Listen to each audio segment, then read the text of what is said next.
My name is Daniel Klem, Jr. I'm an ornithologist by training and profession. I started studying birds flying into windows in 1974. And for 45 years, I've been studying, writing, and teaching about this issue and trying to encourage and educate conservationists as well as members of the building industry to pay attention to this serious problem for birds. I'd like to draw your attention to the topic of glass. Glass offers health advantages to human beings that work indoors, provides protection but yet the ability to view outside. Glass is aesthetically pleasing and remarkably available to architects and other building industry professionals to be creative about the structures that they build. But it also, unfortunately, for those of us that are interested in wildlife, and birds in particular, has a dark side.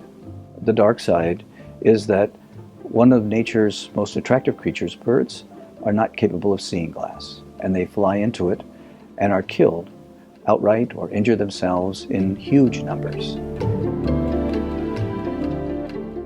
We've learned, for example, that birds behave as if glass is invisible to them.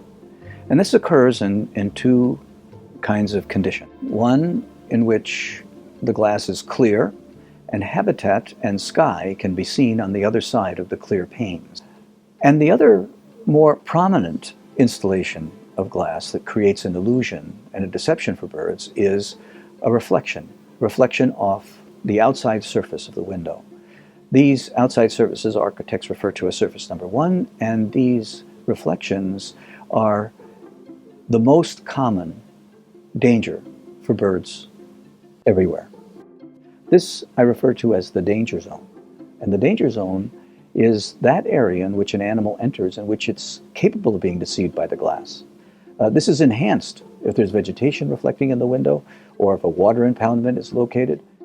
My hope is that working together, we can address this environmental issue, an environmental issue that is really capable of being solved. Our responsibility as humans is to address this issue, and there are solutions.